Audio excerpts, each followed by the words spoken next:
Hello everyone, welcome back to our channel future study. तो guys, इस video में जो इग्नू के स्टूडेंट है बीए कर रहे हैं, आपके पास सब्जेक्ट कोड होगा BHDC 101।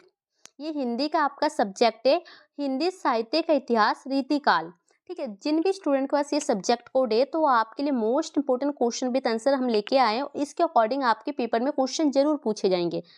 तो अभी तक आपने टेलीग्राम व्हाट्सएप ग्रुप में ऐड नहीं है तो हो सकता है लिंक आपको डिस्क्रिप्शन बॉक्स में मिल जाएगा। किसी भी स्टूडेंट को इस पीडीएफ को परचेस करना है तो व्हाट्सएप नंबर पर आपको मैसेज करना होता है। एक चीज़ और है कि जो आपके पास ये सब्जेक्ट कोड है, इसके अलावा बाकी भी सब्जेक्ट कोड है, उसके भी नोट्स अवेलेबल है। तो आप हमें व्हाट्सएप नंबर पर मैसेज करके पूछ सकते हैं अपने सब्जेक्ट कोड सेंड करके। ठीक है, तो इसमें जो पीडीएफ में 27 क्वेश्चन विद आंसर है। अगर ये क्वेश्चन करते हैं तो यहाँ से आपके पेपर में जो 8 क्वेश्चन आराम से देखने को मिल जाएंगे, जिसमें से आप कोई से भी 5 क्वेश्चन अटेंड कर सकते हैं। ओनली आपको पेपर में 5 क्वेश्चन ही अटेंड करने होते हैं और एक क्वेश्चन आपके 20 नंबर के अकॉर्डिंग पूछा जाएगा पेपर में। ठीक है, और यहाँ पर जो 10 ईयर क्वेश्चन पेपर होते हैं, जो हर साल जो सबसे ज़्यादा बार जो क्वेश्चन रिपीट होते हैं, जो पेपर में 90+ चांस होते हैं उन क्वेश्चनों का करने के, वही क्वेश्चन यहाँ पर लिए गए हैं और इन्हीं में से आपके पेपर में क्वेश्चन देखने को मिलेंगे। तो क्वेश्चन क्या है प्लस पीडीएफ में आंसर को किस टाइप से लिखा गया है, सब कुछ आपको बताएंगे। तो कंप्लीट आपको ये वीडियो देखनी है। चलिए क्वेश्चन आपको बताते हैं, प्लस आंसर भी आपको दिखाते हैं। ठीक है, तो सब्जेक्ट कोड आप अच्छे से देख लीजिए, यही सब्जेक्ट कोड है। अगर इसके अलावा कोई और सब्जेक्ट कोड है तो उसकी भी वीडियो हमारे यूट्यूब चैनल पर अपलोड है। प्लेलिस्ट का लिंक आपको डिस्क्रिप्शन बॉक्स में मिल जाएगा, नहीं तो हमसे कमेंट करके भी ले सकते हैं, व्हाट्सएप पर मैसेज भी कर सकते हैं। तो क्वेश्चन नंबर आपका फर्स्ट बनता है, हिंदी साहित्य के काल विभाजन और नामकरण संबंधित समस्या पर प्रकाश डालिए। तो इसमें क्या बताना है इसकी, जो हिंदी साहित्य के जो काल विभाजन कैसे हुआ, उसका नामकरण कैसे हुआ, उन उसके बीच में क्या समस्या आई, तो वही बतानी है। तो क्वेश्चन ये आपके सामने लिखा है, ये क्वेश्चन को इसी टाइप से पूछा जा रहा है, क्वेश्चन को थोड़ा चेंज करके घुमा दिया जाता है, जैसे कि आपको यहाँ पर देखने को मिल रहा है। इसी टाइप से आपके पेपर में भी किया जाता है। तो आपको अच्छे से क्वेश्चन को एक बार अच्छे से पढ़ के समझना होता है कि क्वेश्चन में आखिर पूछा क्या जा रहा है, हमें आंसर में क्या लिखना होता है। ठीक है, तो ये क्वेश्चन था। क्वेश्चन का स्क्रीनशॉट आप ले सकते हैं गाइस, क्योंकि क्वेश्चन इंपॉर्टेंट है, इन्हीं में से आपके क्वेश्चन पूछे जाएंगे।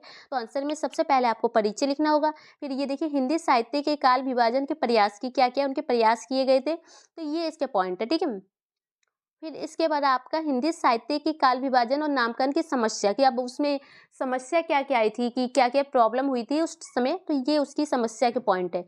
इसी टाइप से आपको एक क्वेश्चन का आंसर कंप्लीट देखना है, देना है। परिचय से लेके आपको निष्कर्ष तक के आंसर में लिखना होता है, फिर आपको जाके 20 नंबर मिलते हैं।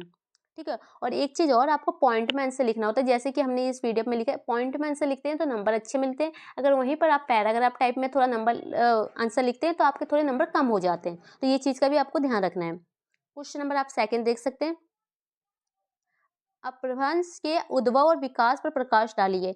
तो इनका उदय कैसे हुआ, इसका विकास कैसे हुआ, तो इसी बताना है क्वेश्चन नंबर सेकंड के अकॉर्डिंग। ठीक है, तो इसका आंसर भी आप यहाँ देख सकते हैं, तो इस टाइप से आपको यहाँ पर मिल जाएगा। फिर ये निष्कर्ष। ठीक है, फिर इसके बाद क्वेश्चन नंबर थर्ड है आपका, आदिकालीन धर्म संबंधित साहित्य का विवेचना कीजिए। आदिकालीन धर्म संबंधित साहित्य का परिचय दीजिए। तो ये दोनों सेम है, आपको यहाँ से क्वेश्चन समझना होता है कि साहित्य के बारे में ही पूछा जा रहा है इनके धर्म के अकॉर्डिंग, तो ये क्वेश्चन सेम है। ठीक है, तो इसका परिचय लिखा है, फिर इसके ये पॉइंट के आंसर आपको लिखने हैं, फिर आपको निष्कर्ष भी लिखना होगा। तो ये इस टाइप से आपका ये क्वेश्चन कंप्लीट होता है। फिर आपका क्वेश्चन नंबर 4 है, तो ये देख सकते हैं। तो क्वेश्चन नंबर 4 भी आपने ऊपर देखा 2 में, तो उसमें साहित्य नहीं था, इसमें साहित्य, तो इससे भी क्वेश्चन अलग हो जाता है, चेंज हो जाता है। तो ये चीज़ें भी आपको ध्यान देनी होगी। ठीक है, तो इनका भी उद्भव और विकास कैसे हुआ, तो यही बताना है। तो क्वेश्चन नंबर आप ये 4 लिख सकते हैं, स्क्रीनशॉट ले सकते हैं, क्वेश्चनों को जरूर लिख लीजिए। और एक चीज़ और बता दें, 56 पेज के अकॉर्डिंग ये पूरी पीडीएफ को हमने तैयार किया है। अगर इतना पढ़ लिए ना, तो इसके अलावा आप कहते हैं ना, जो 1% भी अलग से कुछ पढ़ने की ज़रूरत नहीं पड़ेगी आपको। इतना काफ़ी है आपके 5 क्वेश्चन के लिए और पास होने के लिए, आप सभी के लिए अच्छे नंबरों के साथ। ठीक है, तो ये नोट्स पढ़िए। इसके अलावा आपको इग्नू की बुक होती है जो 300 से 400 पेज के अकॉर्डिंग आपसे होती है, पैराग्राफ टाइप के दिए जाते हैं, ना ही उसमें आपको क्वेश्चन पता चलता है ना ही आंसर पता चलता है, बस होता है तो पैराग्राफ टाइप के हेडिंग दे के आपसे पूछा जाता है। ठीक है, तो इससे काफ़ी सारी प्रॉब्लम या समस्या आप कह सकते हैं कि होंगी, लेकिन यहाँ पर ऐसी कोई भी समस्या नहीं होगी। आपको क्वेश्चन आंसर सब एक साथ मिलेंगे और अच्छे से आप पढ़ के समझ के पेपर में जा सकते हैं। क्वेश्चन आए तो आंसर याद भी ना हो तो क्वेश्चन में आपने जो भी पढ़ा हो आंसर में, उसे बना के भी आप पेपर में लिख सकते हैं। अब क्वेश्चन नंबर 5 देखिए, इंपॉर्टेंट है ये भी क्वेश्चन, आदिकाल की विभिन्न परिस्थितियों का वर्णन कीजिए। तो देखिए यहाँ पर क्या लिखा है, विभिन्न परिस्थितियाँ, तो इसमें जितने भी होते हैं साहित्य, राजनीतिक, आर्थिक, सामाजिक सब आ जाते हैं। ठीक है, इसमें इसमें किसी एक स्पेशली किसी एक के बारे में नहीं पूछा, विभिन्न मतलब हो गया सबका। और इसमें क्या पूछा गया, आदिकाल की राजनीतिक एवं सामाजिक परिस्थितियों की चर्चा की। इसमें सिर्फ आपको दो के बारे में पूछा गया। इसमें देखिए आदिकालीन धार्मिक एवं सांस्कृतिक परिस्थितियों पर प्रकाश, इसमें भी सिर्फ दो के बारे में पूछा गया है। और इसमें क्या पूछा गया, आदिकाल का स्वरूप स्पष्ट करते हुए उसके राजनीतिक परिस्थिति, इसमें एक के बारे में और इसमें दो के बारे में। तो इस टाइप से ही पेपर में आपके क्या होता है, क्वेश्चनों को घुमा कर पूछा जाता है। तो यहाँ पर आपसे जितने भी पॉइंट है, जैसे साहित्य हो गया, संस्कृति हो गया, धार्मिक हो गया, तो सब कुछ मिल जाएगा। यहाँ पर परिचय लिखना है, फिर इसके स्वरूप का पॉइंट हो गया। अब इनकी जो आदिकाल की विभिन्न परिस्थितियां, इसमें कौन कौन से आते हैं, पहले नंबर पर राजनीतिक आ गया, तो राजनीतिक पूछे तो राजनीतिक के पॉइंट लिखने, सामाजिक पूछे तो सामाजिक के पॉइंट लिखने, धार्मिक पूछे तो धार्मिक के पॉइंट लिखने। ठीक है, संस्कृति का पूछे तो संस्कृति के पॉइंट है, और साहित्य का पूछे तो साहित्य का। इस टाइप से 5 पॉइंट होते हैं। अगर आपसे किसी भी पॉइंट के बारे में ना पूछे, जैसे फर्स्ट क्वेश्चन था डायरेक्ट पूछे, तो ये सभी आंसर लिखने होंगे आपको, ये भी चीज याद रखिएगा। ठीक है, फिर निष्कर्ष। ठीक है, तो ये आपको इतने अच्छे से हम क्वेश्चन भी आपको समझा रहे हैं कि किस टाइप से आंसर को आपको लिखना होता है, किस टाइप से क्वेश्चन में क्या पूछा जा रहा है, कैसे समझना होता है। क्वेश्चन नंबर 6 देखिए, सगुन भक्ति के दार्शनिक आधारों की चर्चा कीजिए। ठीक है, तो इनके जो दार्शनिक आधार क्या आते हैं उनके बारे में बताने सगुन भक्ति के। तो क्वेश्चन 6 से ही आप इसका आंसर इस टाइप से यहाँ पर लिखे गए। फिर ये निष्कर्ष। अब देखिए आपके इसी में आगे रीतिकालीन परिस्थितियों पर प्रकाश डालिए, जैसे कि आदिकाल का था उसी टाइप से रीतिकाल का भी है। तो इसमें देखिए रीतिकाल का अर्थ स्पष्ट करते हुए रीतिकाल की परिस्थितियां बताइए। इसमें स्पेशली एक के बारे में नहीं पूछा, सभी के बारे में पूछा रहा है, इसमें भी सभी। और इसमें सिर्फ आपसे दो के बारे में पूछा है, जो राजनीतिक और संस्कृति, तो इन्हीं के बारे में बताइएगा अगर ये क्वेश्चन आता है तो, नहीं तो ये सब के बारे में। तो यहाँ पर आंसर देखिए परिचय लिखा है, फिर इसका जो अर्थ क्या होता है, फिर इनकी जो राजनीतिक, सामाजिक, आर्थिक, सांस्कृतिक, धार्मिक, साहित्य। ठीक है, फिर ये निष्कर्ष। और एक चीज याद रखिएगा, आपको लॉन्ग आंसर लिखने होते हैं, इसलिए आपसे क्वेश्चन आए इनमें से कोई से भी, तो आपको ये सारे आंसर पॉइंट डालने होंगे, जिससे आपके नंबर अच्छे आएंगे। ठीक है, कि आपको लगेगा कि आपको सभी जो परिस्थितियां होती हैं उनके बारे में आपको नॉलेज है, तो ये सारे पॉइंट आपको लिखने हैं। ठीक है, ये नहीं कि एक लिख के छोड़ देना है, सभी लिखने हैं। क्वेश्चन नंबर 8 देखिए, रासो काव्य की प्रमुख विशेषता बताइए। तो उनकी जो विशेषताएं क्या है, तो ये पॉइंट है इनकी विशेषता के अकॉर्डिंग। भक्ति काव्य की सामान्य विशेषता का विवेचना कीजिए। तो जो भक्ति काव्य उनकी जो विशेषताएं क्या है, तो इसके पॉइंट है ये।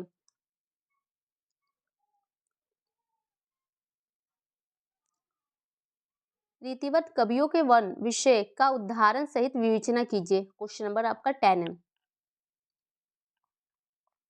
और एक चीज और बता दें, आपके जो आंसर होता है ना, वो आपको 500 शब्दों के अकॉर्डिंग ही देना होता है लगभग। ठीक है, तो ये मत सोचिएगा कि ये जो आंसर है कम है, ये आपको इसलिए कम लग सकते हैं क्योंकि ये पीडीएफ में लिखा है। अगर यहीं पर ये हैंड राइटिंग लिखी हो, तो जो ये एक पेज है ना पीडीएफ की, कम से कम आपको 2 से 2.5 पेजों में आप हैंड राइटिंग के अकॉर्डिंग इसे लिखेंगे। तो ये बिल्कुल नहीं समझना है कि आंसर कम है या कम वर्डों में है।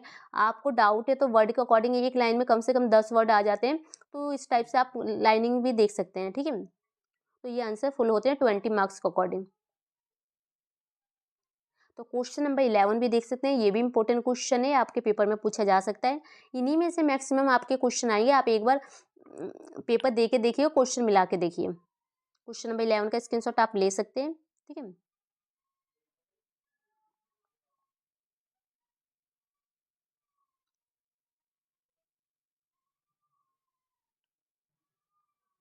क्वेश्चन नंबर 12, रीतिमुख काव्य की विशेषता का विवेचना कीजिए। तो जो इनकी एक चीज और यहाँ पर समझिए, जो रीतिमुक्त की विशेषताएं पूछी गई है ना काव्य की, या प्रवृत्तियां पूछी जाए, तो दोनों शब्द एक ही होते हैं, विशेषता या ये, इन दोनों में से कुछ भी लिख के पेपर में आ सकता है, तो आपको ही समझना होगा। ठीक है, अलग अलग बिल्कुल नहीं होती, एक ही होती है विशेषता को ही प्रवृत्तियां कहते हैं।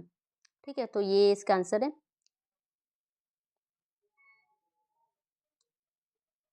फिर ये निष्कर्ष। ठीक है, फिर आपका क्वेश्चन नंबर 13, निगुण संत काव्य का भाव पक्ष की विशेषता बताइए। जो भाव पक्ष है उसकी विशेषताएं बतानी है निगुण की, काव्य संतों के। ठीक है, क्वेश्चन नंबर 13 इसका आंसर।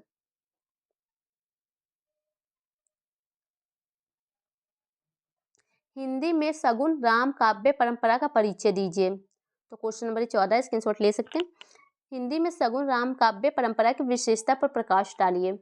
ठीक है, विशेषताएं पूछी जाए या आपसे कहे कि जो परिचय दीजिए, तो वो सब एक ही में आ जाता है। आप विशेषता के पॉइंट आप लिख सकते हैं, ये सब इनका परिचय, विशेषता, ये सारे पॉइंट होते हैं। ठीक है, फिर ये निष्कर्ष।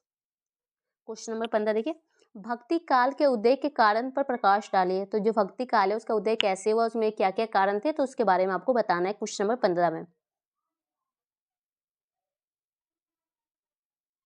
निम्नलिखित प्रश्नों के लगभग 400 शब्दों में लिखिए। ठीक है, 400 शब्दों के अकॉर्डिंग आपको इसका आंसर लिखना है। तो ये कुछ पॉइंट है जो कि आप इसका स्क्रीनशॉट आप ले सकते हैं। ये 6 पॉइंट है। ठीक है, इसके बाद इसका आंसर आप यहाँ देख सकते हैं इस टाइप से।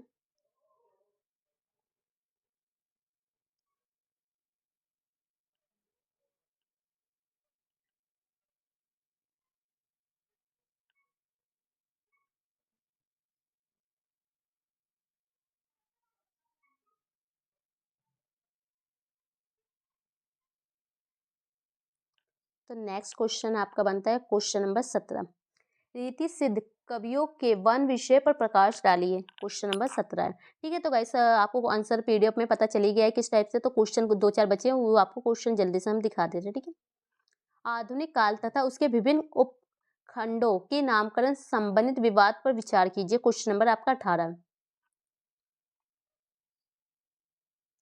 संत काव्य की अवधारणा को स्पष्ट करते हुए निगुण काव्य संत काव्य का विवेचना कीजिए। ठीक है, क्वेश्चन 19 है। इसके बाद क्वेश्चन नंबर आपका जो 20 बनेगा, रासो साहित्य के अभिव्यंजन पक्ष की विशेषता का विवेचना कीजिए। क्वेश्चन 20 है।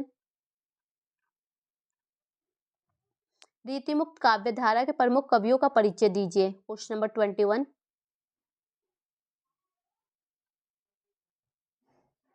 आदिकालीन प्रमुख रासो कृतियों का परिचय देते उनकी विशेषता बताइए। क्वेश्चन 22 है आपका, ये स्क्रीनशॉट आप ले सकते हैं क्वेश्चन का। सगुन राम भक्ति काव्यधारा की प्रमुख विशेषता का उदाहरण सहित विवेचना कीजिए। क्वेश्चन 23। कृष्णा भक्ति काव्य की कथागत और शिल्पकर विशेषता का उदाहरण सहित विवेचना कीजिए। कृष्णा भक्ति काव्य की कथागत विशेषता का उदाहरण सहित विवेचना कीजिए। ठीक है, क्वेश्चन नंबर आपका 24 है। अब आपका लास्ट क्वेश्चन बनता है जो 25 है, टिप्पणी के अकॉर्डिंग क्वेश्चन आएगा। हिंदी राम काव्य परंपरा के इतिहास और विकास पर प्रकाश डालिए। क्वेश्चन 25 है। इसके बाद देखते हैं कितने क्वेश्चन आपके बचे हैं। सूफी काव्य की शिल्पगत विशेषता पर प्रकाश डालिए। तो शिल्पगत जो इसकी विशेषता है वो बतानी है। क्वेश्चन 26 से। इसके बाद जो निम्नलिखित प्रश्नों पर टिप्पणी कीजिए। तो टिप्पणी वाले भी क्वेश्चन आते हैं इस टाइप से, 4 पॉइंट दिए जाएंगे, 2 पर संक्षिप्त टिप्पणी करनी होती है। ठीक है, तो ये कुछ पॉइंट है 27 यहाँ फाइनली ये क्वेश्चन खत्म होता है, ये टिप्पणी वाले क्वेश्चन है। ठीक है, तो यही क्वेश्चन थे जो कि इस पीडीएफ में हमने आपको अच्छे से दिखाया और समझाया भी कि किस टाइप से क्वेश्चन में पूछा जाता है, आंसर को आपको किस टाइप से लिखना है और कैसे कैसे पॉइंट में आपको आंसर बना के लिख सकते हैं। तो वीडियो अच्छी लगे तो लाइक से जरूर कीजिएगा। आपको जिस भी सब्जेक्ट के अकॉर्डिंग नोट्स हमसे लेने हैं हमें व्हाट्सएप पर मैसेज कर सकते हैं। आप पीडीएफ का जो पेज देख सकते हैं गाइस, यहाँ पर फाइनली खत्म हो चुका है, 56 पेज है, बिल्कुल भी ज़्यादा नहीं। अगर आप ये पढ़ना चाहे तो 2 से 4 घंटे में से पढ़ के समझ सकते हैं। एक बार आपको अच्छे से इसको क्वेश्चन पढ़ना है, आंसर पढ़ना है, समझ में आ गया ना गाइस, तो आप अच्छे से बना के भी पॉइंट अपने आंसर लिख सकते हैं पेपर में। जिन स्टूडेंट के पास बिल्कुल टाइम नहीं होता, जॉब करते हैं, तो उनके लिए नोट्स काफ़ी अच्छे होते हैं जो कि आपको पेपर में अच्छे नंबरों के साथ पास करा सके। तो वीडियो अच्छी लगे तो लाइक शेयर कीजिएगा। Thank you.